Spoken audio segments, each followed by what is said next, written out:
దెబ్బకు పాకిస్తాన్ ఎండిపోతోంది. దాహంతో పాకిస్తాన్ ప్రజలు అల్లాడుతున్నారు. సింధు నది జలాలు ఆపేయడంతో పాకిస్తాన్లో నీటి సంక్షోభం ఏర్పడింది.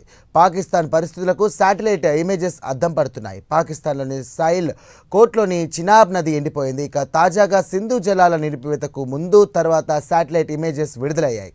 భారత్ దెబ్బకు పాకిస్తాన్ అల్లాడుతోంది. చూపిస్తోంది. ఎస్పెషల్లీ భారత్ తీసుకుంటున్నటువంటి చర్యలతోటి పాకిస్తాన్ ఉక్కిరిబిక్కిరైపోతుంది. ఎందుకంటే ఎస్పెషల్లీ సింధు నది జలాలకు సంబంధించినటువంటి విషయంలో భారత్ తీసుకున్నటువంటి చర్యలు పాకిస్తాన్లో ఉన్నటువంటి రైతుల్లో ఆ దేశానికి సంబంధించినటువంటి ప్రభుత్వం మీద, అలాగే ప్రధానమంత్రి మీద, ఆర్మీ చీఫ్ మీద తీవ్ర స్థాయిలో ఆగ్రహానికి కారణమవుతుంది. ఎస్పెషల్లీ భారీ ఎత్తున సింధు నది జలాలను నమ్ముకొని పాకిస్తాన్లో ఉన్నటువంటి అనేక ప్రాంతాలు ఈరోజు వ్యవసాయం మీద ఆధారపడ్డాయి. దాదాపు 80% వరకు కూడా వ్యవసాయం సింధు నది జలాల మీదే ఆధారపడి చేస్తూ ఉన్నటువంటి పరిస్థితి. అయితే ప్రస్తుతానికి సింధు నది జలాల ఒప్పందం రద్దు కావడానికి కారణం పాకిస్తాన్ ఆర్మీ చీఫే మునీర్ కారణం అని చెప్పేసి ఆ దేశానికి సంబంధించినటువంటి రైతులు, ప్రజలు కూడా భావిస్తున్నారు. ఎందుకంటే ఘటన జరిగిన వెంటనే ఘటనని ఖండించకుండా రెచ్చగొట్టే విధంగా భారత్ మీద మాట్లాడడం, అంతేకాకుండా భారత్ చర్యలు తీసుకునేంత వరకు కూడా కవ్వింపు చర్యలకు పాల్పడినటువంటి విషయాన్ని గుర్తించినటువంటి ఆ దేశ ప్రజలు ఆ దేశ ప్రభుత్వం మీద తీవ్ర స్థాయిలో ఆగ్రహంతో కూడా ఉన్నారు. అంతేకాకుండా అసీం మునీర్ పాకిస్తాన్ చీఫ్ ఎక్కడున్నాడో కూడా తెలియదు. ఎందుకంటే ఒక పక్క ఇంటి పోరుని తట్టుకోలేక, బయట పోరుని తట్టుకోలేక భారత్ తీసుకుంటున్నటువంటి చర్యలతో ఏం చేయాలో అర్థం కాక ఆయన పారిపోయారు. అంతేకాకుండా రావల్పిండిలో ఉన్నటువంటి ఒక బంకర్లో దాక్కున్నారు అని చెప్పేసి కూడా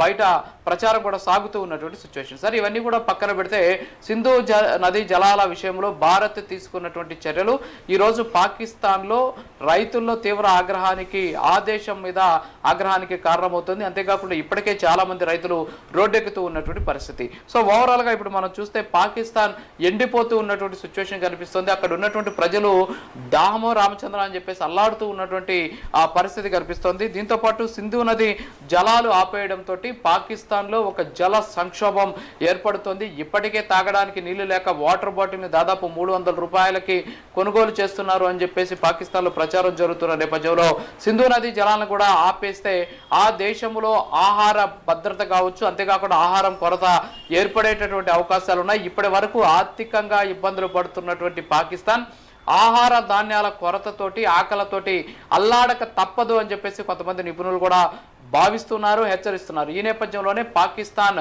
ఏం చేయాలో తెలియక ఇబ్బందులు పడుతూ ఉన్నటువంటి పరిస్థితి అయితే ఉంది. అంతేకాకుండా పాకిస్తాన్ పరిస్థితులకు కొన్ని శాటిలైట్ ఇమేజెస్ ప్రస్తుతం ప్రైమ్ లైన్ స్క్రీన్ మీద మనం చూడొచ్చు. ఈ శాటిలైట్ ఇమేజెస్ కానీ మనం చూస్తే గతంలో, అంటే ఎప్పుడైతే సింధు నది జలాలకు సంబంధించి ఒప్పందం రద్దు కాకముందు, అంటే ఏప్రిల్ 26 తేదీన సింధు నది జలాలకు సంబంధించి ఎక్కడైతే పాకిస్తాన్లో ఉన్నటువంటి సాయిల్ కోట్ అనేటటువంటి ప్రాంతంలో చీనాబ్ నదికి సంబంధించినటువంటి ఫోటోని మనం చూస్తూ ఉన్నాం.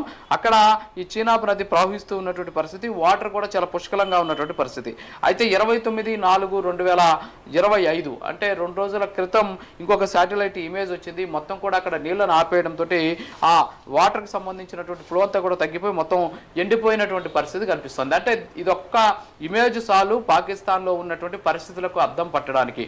అంటే నీళ్లు లేక కొన్ని ప్రాంతాలు ఏ విధంగా ఇబ్బందులు పడుతున్నాయనేందుకు ఈ శాటిలైట్ ఇమేజే ప్రత్యక్ష ఉదాహరణ. సో భారత ప్రభుత్వం ఇప్పటి వరకు సైనిక చర్యలకు దిగలేదు, పాకిస్తాన్ మీద యుద్ధం ప్రకటించలేదు, పాకిస్తాన్ మీద ఎలాంటి చర్యలు తీసుకుంటామని చెప్పలేదు, పాకిస్తాన్ మీద ఇంకా ఒక తూటా కూడా పేల్చలేదు. అయినప్పటికీ కూడా పాకిస్తాన్ సంక్షోభంతో కొట్టుమిట్టాడుతోంది. యుద్ధం అనేది కేవలం ఫిజికల్గా వెపన్స్ తీసుకెళ్లి యుద్ధం